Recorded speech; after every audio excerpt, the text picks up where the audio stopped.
Both Vida and I send you our loving greetings from Canada across the planet from you, beloved friends in Japan.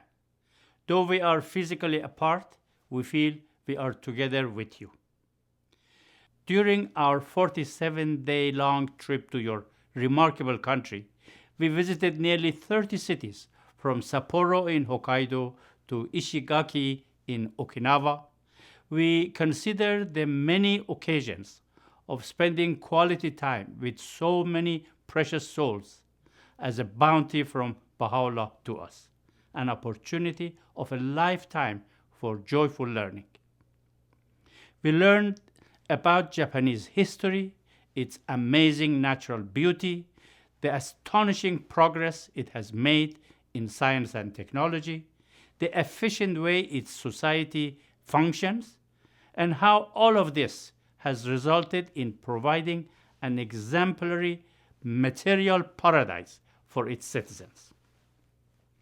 We enjoyed the exceptionally warm hospitality of the Japanese people, witnessed firsthand their pure heart and other numerous praiseworthy qualities and attitudes, combined with their fair and analytical minds, all of which makes them very receptive to new ideas when presented to them in a logical way. We enjoyed our close interactions with the members of the Baha'i community, who are nothing less than an army of intoxicated lovers of Baha'u'llah, comprising people of Ainu, Okinawan, and Japanese backgrounds, as well as those originally from other lands such as Americans, Canadians, Chinese, Mongolians, Persians, Solomon Islanders, and Taiwanese. We were moved by the unity of purpose to bring the message of Baha'u'llah to the attention of the people of Japan, admired by Abdul Baha and Shoghi Effendi as being noble and capable. If the growth of the Baha'i community of Japan has in the past experienced the natural ebb and flow characteristic of an organic process, make no mistake, dear friends, that you have made great strides towards fulfilling the promise of Abdul Baha that Japan will turn ablaze with the words of God.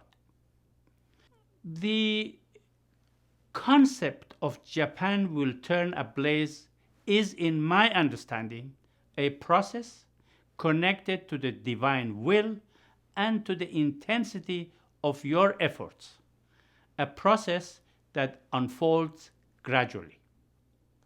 Guidance that Shoghi Effendi imparted to the National Spiritual Assembly of the Baha'is of the United States and Canada shed lights on this point. In 1931, when that Baha'i community in that part of the world was facing the challenge of attending to a number of major tasks simultaneously, the Guardian, encouraging them to persevere in their efforts, wrote, and I quote, "The cause is entering upon a period of unprecedented achievements. The full measure of its glory and power will be gradually manifested if we, on our part, execute in their entirety the instructions and behests bequeathed to us by our beloved Master." The 9-year plan formulated and given to us by the Universal House of Justice is the latest stage of the instructions of Abdul Baha revealed in the tablets of the Divine Plan, a plan that has evolved since its inception. The 9-year plan represents a unique opportunity to accelerate the process of Japan turning ablaze. And the full measure of the glory of Japan turning ablaze will be manifested gradually if we, on our part, execute in their entirety the instructions of the Master Abdul Baha. Consider the great strides that you have made in the past 100 years and have witnessed the different stages of the process.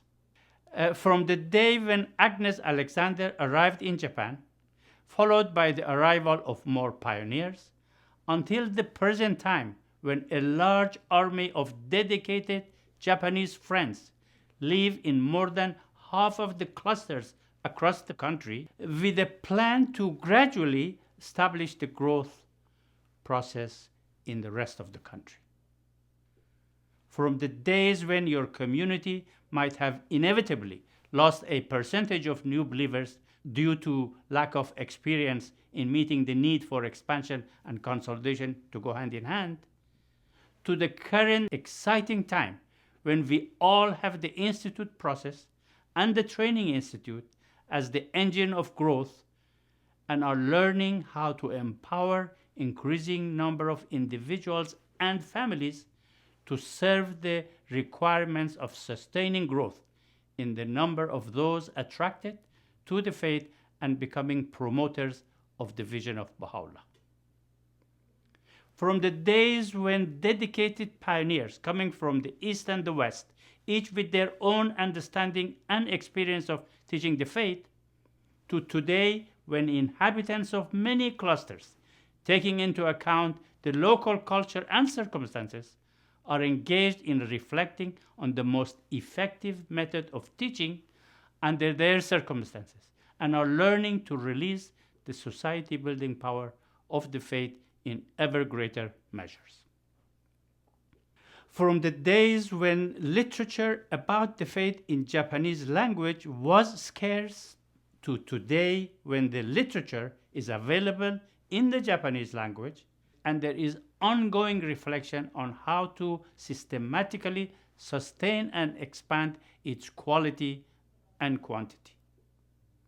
We left Japan convinced that the three protagonists of the divine plan in that beautiful country are not only eager but also highly capable of building the provisions of the 9-year plan on the strength of the foundations laid out by previous generations of Baha'is.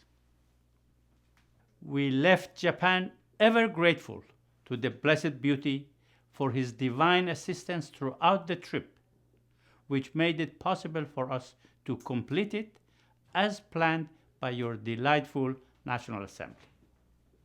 We left your great country grateful for the loving care of the institutions of the faith. We will forever cherish the memory of the love and care showered upon us by so many friends in every city we visited.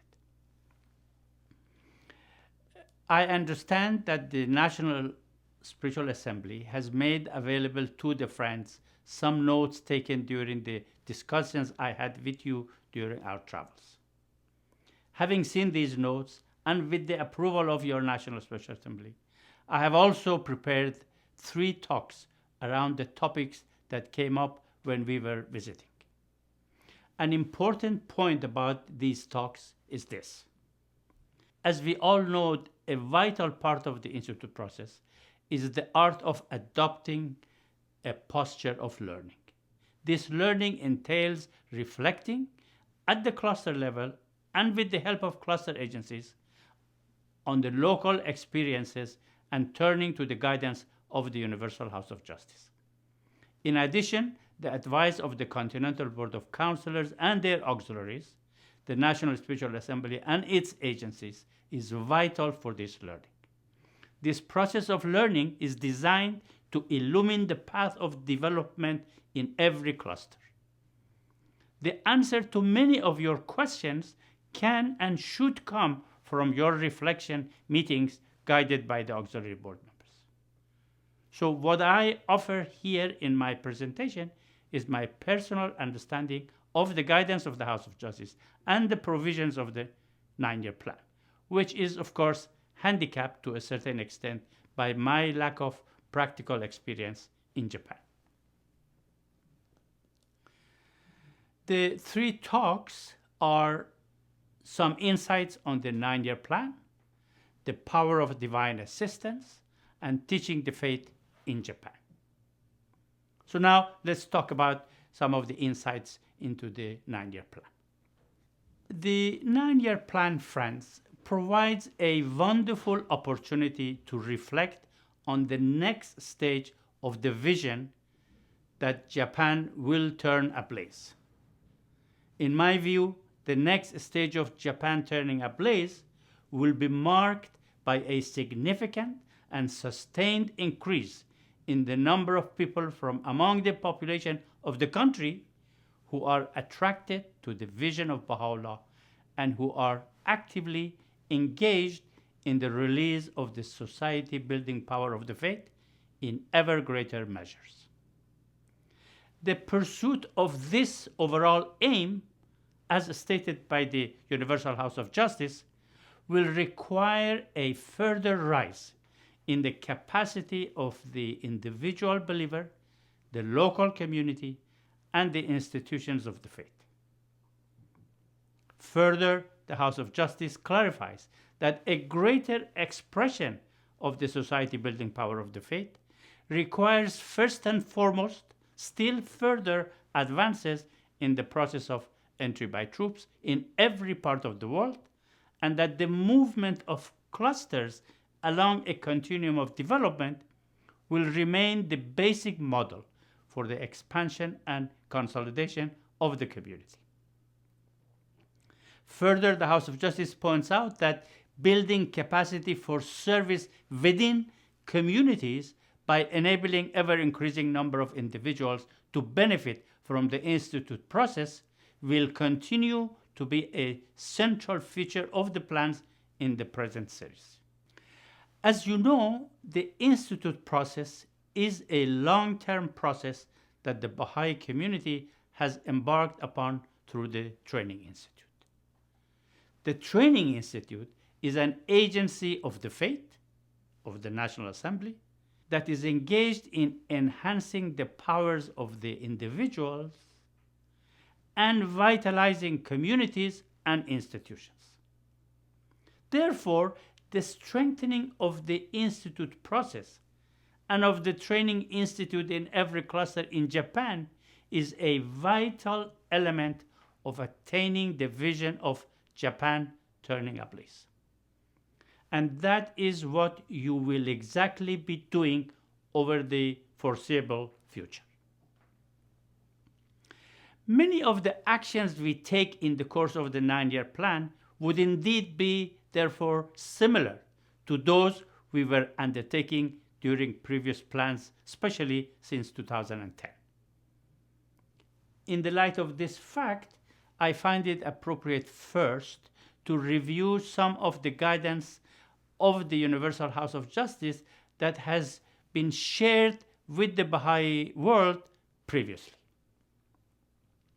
You have access to this guidance and are also fortunate to have access via the Continental Board of Counselors and their auxiliaries to the rich experience of the Baha'i communities in Asia, as well as benefiting from the guidance and the support of your National Spiritual Assembly.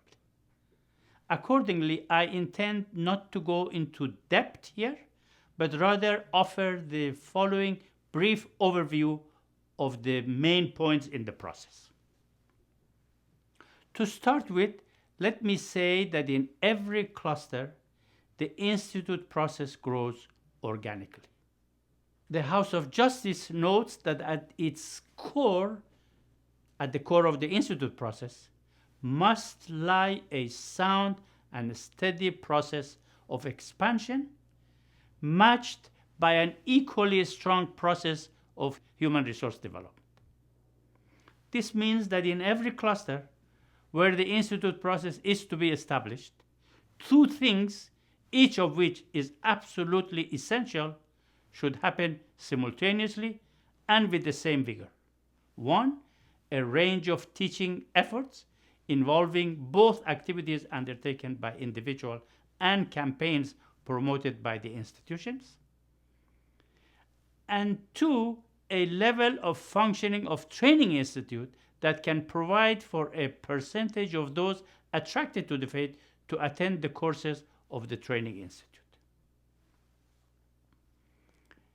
It bodes well to see that fostering these two elements of the Institute process is on the minds of many who are in the forefront of the work of the faith in many clusters in Japan. However, we should remain alert to the consequences when efforts in the field of individual teaching are for various reasons reduced, and we should immediately take remedial action. The other issue is the language we use to introduce people from wider society to the courses of the Training Institute, as it is a very important element in strengthening the Institute process. How do we invite them? Book 2 of the educational materials recommends the holding of meaningful conversations about the situation of the world, with the expectation that such conversations may, when conditions are right, open the way to invite people to these courses. Can many of our often brief approaches and invitations be misunderstood, contribute to a lack of enthusiasm to participate? Can the brevity of the language of an invitation inadvertently appear to skeptics to be a way of indirectly inviting them to investigate the faith? How systematic are we in learning to present the Training Institute as an evolving, powerful instrument to build our capacities for becoming protagonists in the process of building a better world? Would, for instance, the study of a 1-2 page essay, thoughtfully prepared in our own language, but based on the guidance of the House of Justice and on thoughts for tutors offered at the beginning of some of the Institute books, be a useful tool? Would mentioning some examples of the types of capacities each Institute course can nurture be a source of attraction for participation? To what extent efforts in a study circle of Book 1, for example, are kept balanced between emphasizing the concept of capacity building and gaining a deeper understanding of the spiritual concepts in the book? What is the dominant motivation in our minds in pursuing the study circle? Finishing the book, or seeing the signs of new capacities and empowerment in the participant? Would ongoing reflection by the tutors themselves regarding some of the capacities that Book 1 helps develop, and on how many participants have demonstrated their new capacities in action, be useful in fostering and preserving this balance? All of this to point out that the skill of making effective invitations to the Training Institute courses can prove to be a vital step towards success in having an ever-increasing number of souls entering these courses. Learning how to do so effectively requires serious reflection and systematic action. It is also of vital importance to internalize the guidance of the House of Justice, which indicates that it would be beneficial for you to separate in your mind the Training Institute process, so intimately connected with the promotion of large-scale expansion and consolidation, from the many deepening classes, workshops, and summer school courses that form a fundamental part of Baha'i community life. The worldwide experience of the Friends show that as believers gain confidence in their capacities nurtured through the Institute process, community life becomes a lot richer. It is necessary to appreciate that by involvement in the Institute process, the Baha'i community is not merely engaged in a set of growth-oriented activities, as wonderful as this may be. Rather, the divine plan has reached a historic point in its development, a point that allows us to be engaged in learning how to establish a pattern of community life aimed at advancing the process of entry by troops, in which increasing numbers, irrespective of background, are invited to take part. A pattern of community life giving rise to vibrant and purposeful new communities. A pattern expressive of the dynamic coherence between the material and spiritual dimensions of life. Furthermore, the House of Justice, in its message of 29 December 2015, noted that in a community building process, all the elements of a system necessary for growth to be sustained are in place. We should try to understand this. And if we do not, trust the guidance of the House of Justice and be confident that by being involved in it will help us to better understand it. The potential of this community life pattern can be discerned from the message of the Universal House of Justice dated 30th of December 2021, in which the Supreme Body points out, it is evident that the pattern of activity unfolding at the grassroots opens up a variety of settings in which receptive souls, sometimes whole families or peer groups, can take part in meaningful conversations which awaken interest in the vision of the faith and the person of Baha'u'llah.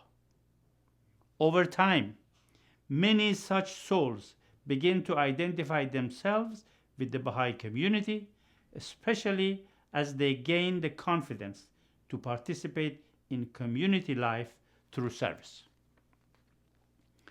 In its message to the Baha'is of the world, 28 November 2023, the House of Justice gives us this joyful news. The pattern of life created by this dynamic engagement encompasses millions of souls from all walks of life, animated by Baha'u'llah's vision of a united world. In country after country, it has drawn the attention of parents, educators, traditional leaders, officials, and leaders of thought to the power of his system to address the world's pressing needs. In connection with this, you will no doubt readily appreciate that by strengthening the Institute process in every one of your clusters, you are making the preparations required for all the elements of a system necessary for hastening the day of seeing a fuller measure of Japan turning ablaze.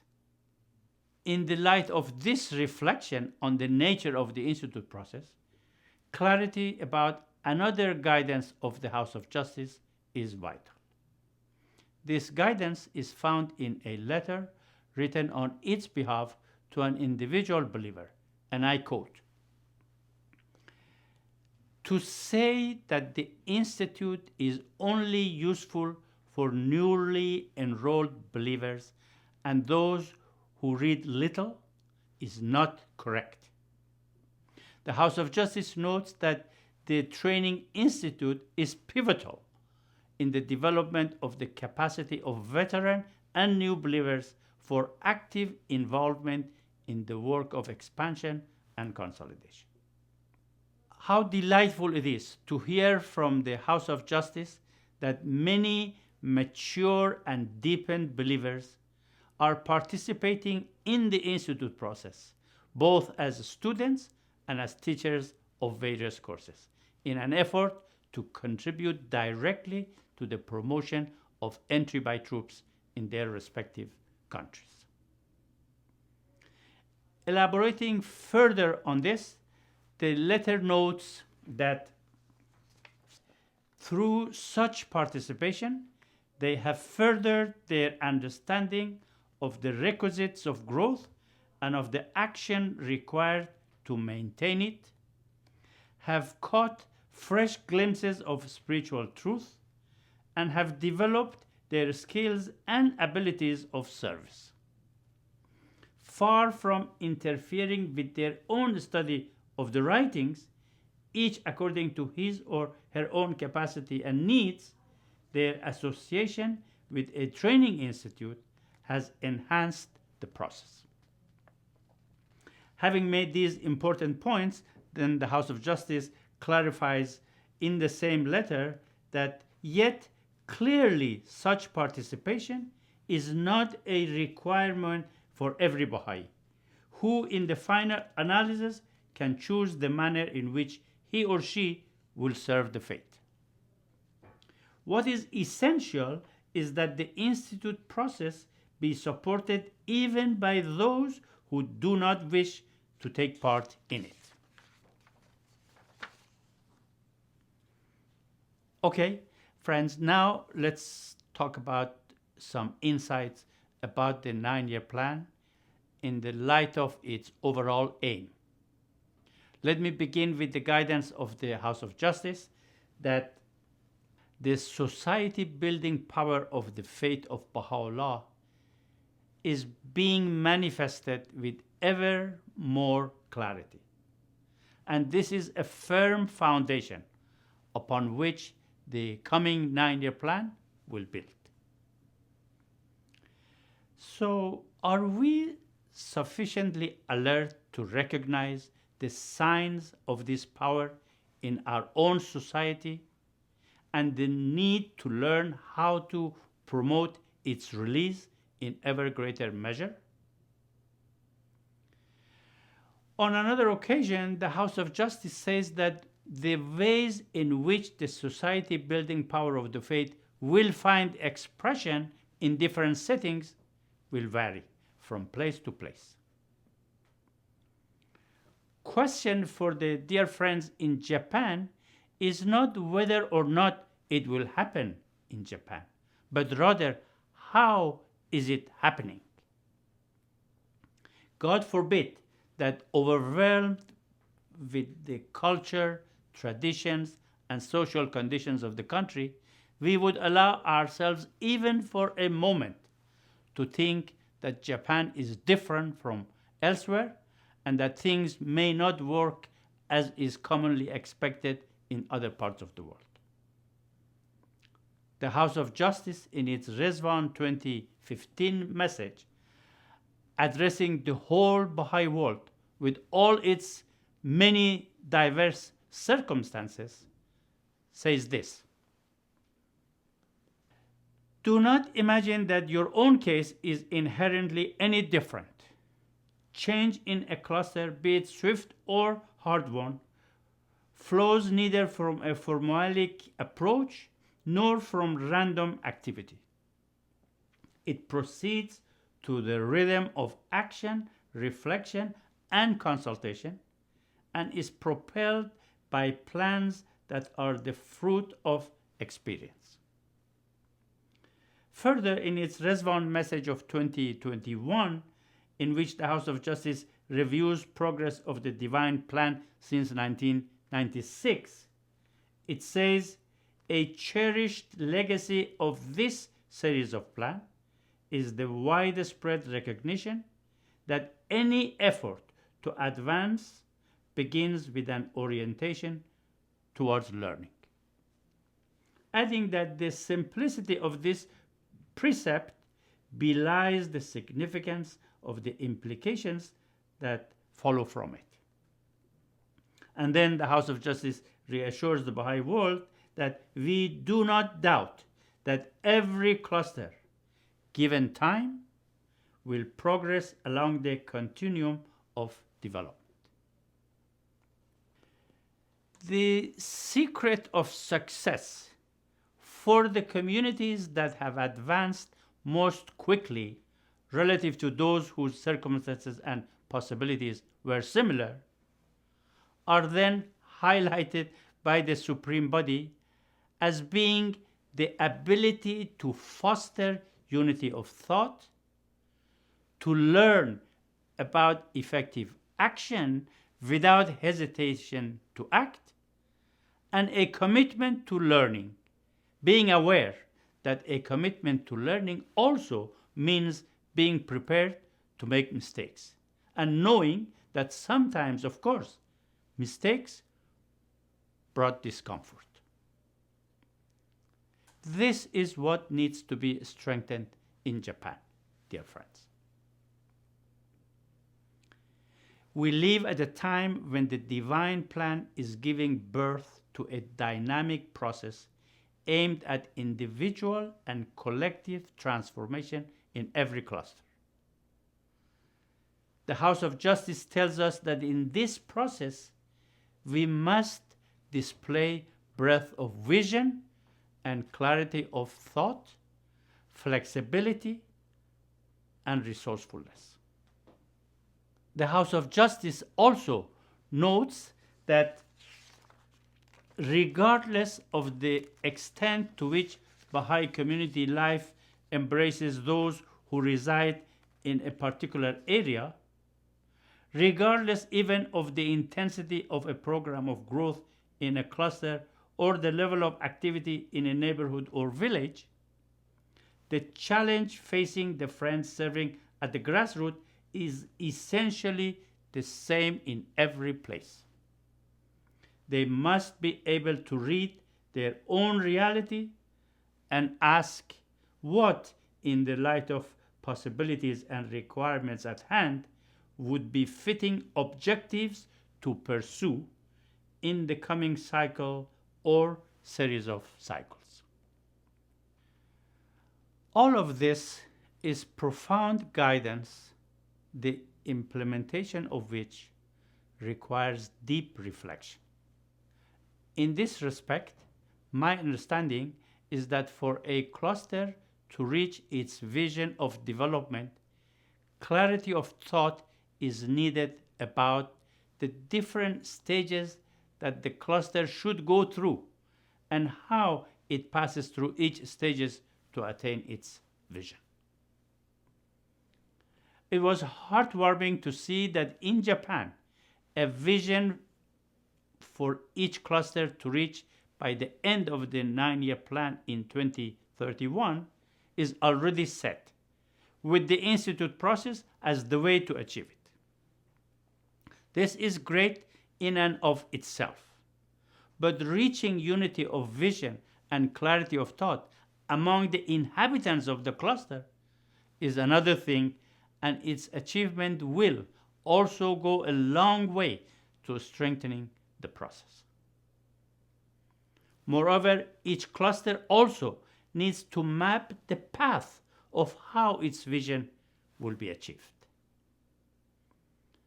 The path will have to describe the various stages of development the cluster should reach by the end of each year of the plan. It should also include a description of the approach to achieving each goal set for each of the year of the plan. Such explanations will greatly enhance the clarity of the process and strengthening the unity of vision among the inhabitants of the cluster. Here it is important to remember that both components of the Institute process we talked about must proceed simultaneously and with the same vigor. A range of teaching efforts involving both activities undertaken by individual and campaigns promoted by the institutions, and a functioning training institute, all with emphasis on what those from the wider society can do. In the process of these preparations and planning, another large question will also have to be answered. What does the cluster require to reach each of its annual goals to attain its vision by the end of the plan. These requirements could include, for example, additional human resources in the form of those residing in the cluster who can offer more time and more energy to the process, homefront pioneers, or other resources. Without clarity of mind on the resources needed to achieve the goals, no immediate plan to provide them will be made, and the delay of progress will often mistakenly be interpreted as lack of receptivity in the cluster. The collective ability to delineate a path to achieve each goal and to think creatively of what the requirements are to do so does not necessarily yet exist in every cluster. Enhancing this capacity within the cluster should obviously be nurtured. But meanwhile, the cluster agencies and the individuals at the forefront of the work of the faith should take up the challenge and identify the path necessary for each goal to be achieved. This requires thinking and planning. Remember, friends, the idea of cluster as a construct, the House of Justice explains, was intended to facilitate thinking about the growth of the faith. For uninterrupted growth to be propelled in any cluster, the capacity at the cluster level to think both realistically and strategically must be developed. Now, with many of the actions we take in the course of the 9-year plan being similar to those undertaken during previous plans, what are the implications of this thought-enriching guidance of the House of Justice in relation to the 9-year plan when it observes that how different actions look when viewed in the light of the society-building power they release? I believe it means that we also need to consider some shifts in how we carry out these activities. Among such shifts is to see the current plan as two essentially spiritual undertakings of diffusing the light of Baha'u'llah's revelation ever more widely and extending the roots of his faith ever more deeply into the soil of society. Furthermore, we must be conscious of the fact that each of these undertakings have measurable outcomes. Another shift is to see that for every community there is a goal to reach, and for every goal a path to reach it. Each time the House of Justice gives the Baha'i world a plan to achieve clearly set goals, it galvanizes us in united action. Every continent and every country then makes a plan based on the global plan. Every cluster, by setting goals to be achieved within the specified time frame, far from putting pressure on the believers, assists them to work out the scope of their efforts if the cluster goals are to be achieved within the set time. The capacity of setting goals, delineating a path to achieve each goal, and measuring progress, even when the nature of the goal is essentially spiritual, are capacities that must be developed both within the individual and collectively in the community. With the numerous ways in which the society-building powers of the faith may vary in different settings, we will also have to learn how to pay more attention to the implications of this guidance of the House of Justice that the process moves forward in a flexible way as they, the friends, reflect on the result of experience. As we learn more about the Institute process, we may unintentionally develop in our mind a given structure for a core activity, a rigid approach to support it, and a fixed way for the whole growth process to move forward. Yet, the emphasis of the House of Justice is on flexibility based on reflection on the experience at all levels. Imagine when a cluster might have an idea that a devotional gathering is a group of people assembled in someone's home or in a park with some copies of prayers to read. How those who do not fit into this approach will be deprived of the benefits of such meetings.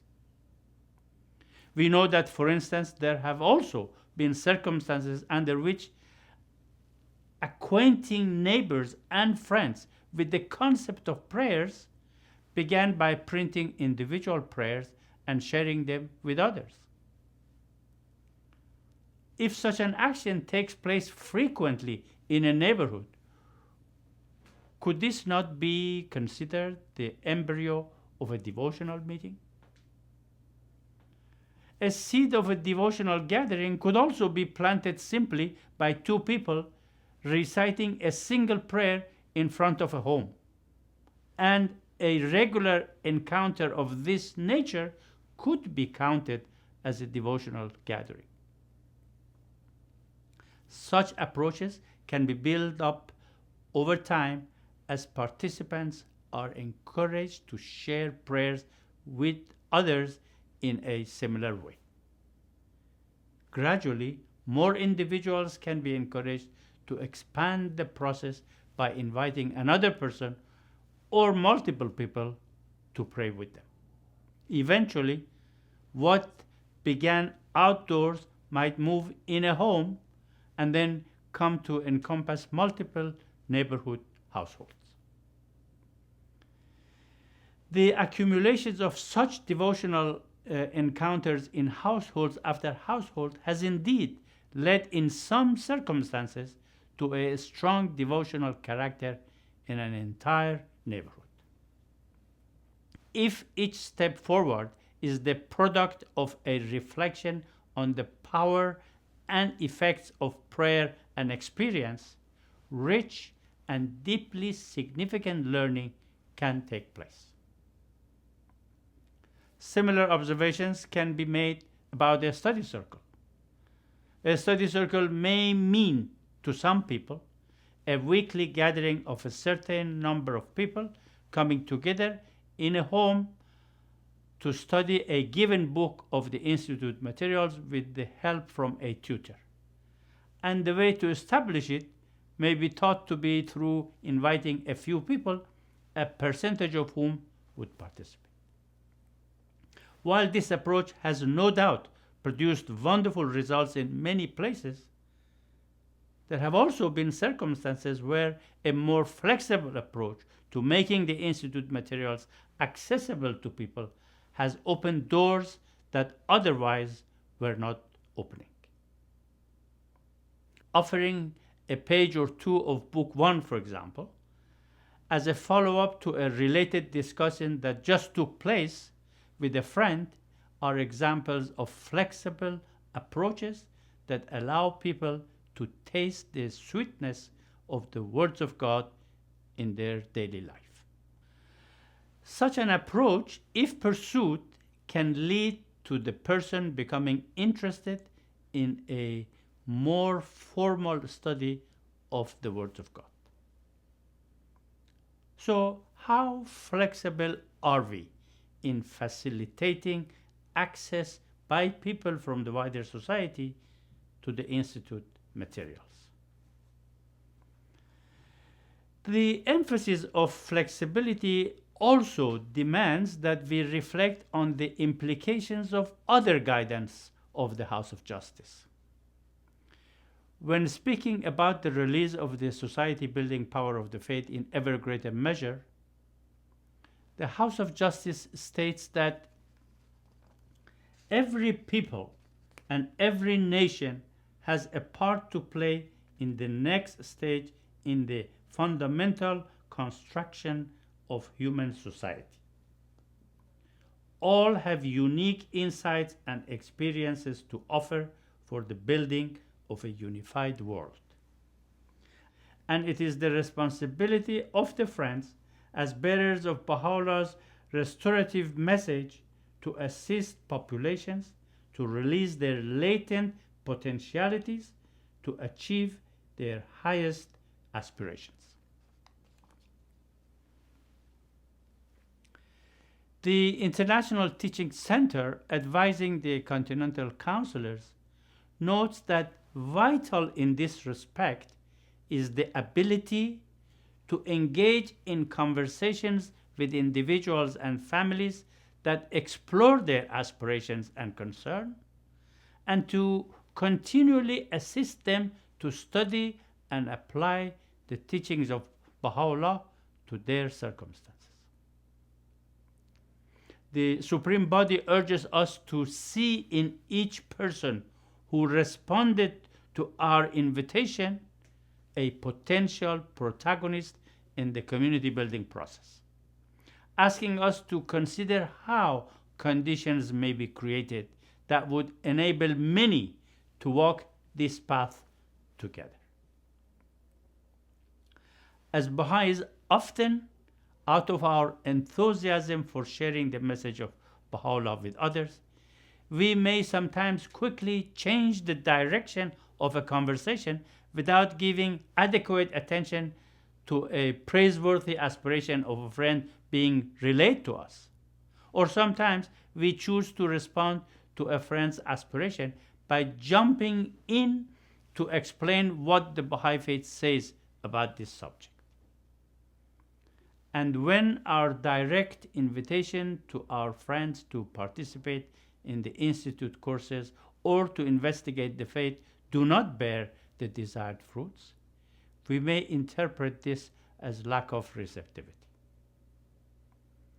Consider, however, what the results could be if we were to develop our capacities to listen patiently and with genuine interest to an aspiration in line with the Baha'i guidance, after which we can offer, if the conditions are right, our practical support to the person to achieve it. In this manner, we can learn how this approach may open the way for people to experience the creative power of the words of God to achieve their own aspirations. A distinguished Japanese calligraphist whose aspiration was to serve her country through her art was visibly moved when she heard from her Baha'i friends how praiseworthy her intention was. She described her approach for the achievement of her goal, after which she demonstrated great enthusiasm towards the idea of adding the use of calligraphy to bring to people's attention some short, powerful phrases from the topics such as unity in diversity, the oneness of human race, the equality of women and men, etc. And the offer of assisting her by giving her a copy of a selection of Mishkin Qalam's calligraphy and providing some passages from the Baha'i writings for her consideration was gratefully and joyfully welcomed. We also met several Japanese mothers who, concerned with the development of their own children, were engaged in some educational programs for their children and those of their friends. After their Baha'i friends expressed joy for their hard work, noting that this was praiseworthy service for the betterment of the world, and expressed their willingness to help, their comments and offers were all lovingly received. These offers included sharing a coloring page of one of the children's classes materials, giving a copy of a prayer for children to memorize, or giving an artistically attractive booklet of Baha'i writings entitled "These Children Are Gems" for the young mothers. All such approaches can open doors to such mothers to benefit from the Institute, hence strengthening their already evolving capacities. Also exciting was our conversations with a few Japanese young people who aspire to do what they can for the betterment of the world. Their response to suggestions that efforts to initiate work can begin by holding a regular gathering of a few young friends and studying some materials on the potential of youth to move the world was quite enthusiastic. These conversations were so constructive that they convinced me that even in your clusters where there are at this time no youth from a Baha'i family, the seed of a youth movement can nevertheless be planted by working with one or more interested youth from the wider society. Lastly, I would like to mention my impression of several clusters in Japan as being characterized by having a relatively limited number of visibly active believers, scattered or living in pockets of small numbers throughout a geographically large cluster. This situation could present an additional challenge to implementing the concept of cycles of growth and collective action as the main path to large-scale growth. However, flexibility can come to the rescue by suggesting, for example, that working with individuals and teaching teams can be the initial focus of the endeavors in the cluster. The individuals and teams can be assisted to make their own plans, set their own goals, and have their own smaller reflection meetings, preparing for the day when these efforts bring about an increase in the number of active believers familiar with the provisions of the plan and with adequate time and energy for cycles of growth and collective actions by the whole cluster to be added to the program. As you contemplate the path ahead of the Baha'i community of Japan, remember that we as Baha'is believe that God has revealed the purpose of life, has shown us how to attain it, has provided the ways in which we can work together, and beyond that, has given mankind the assurance of both continuing divine guidance and of divine assistance. As people learn and follow these teachings, their efforts will produce durable results. Let me end here by offering this thought.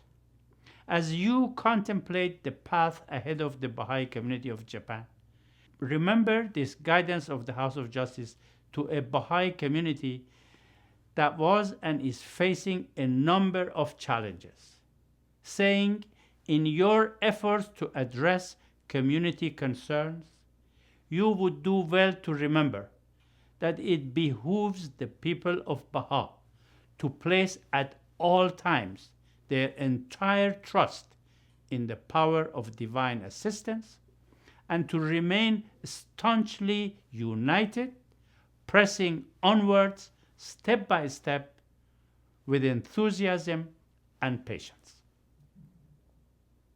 Thank you, friends. We will next talk about the power of divine assistance.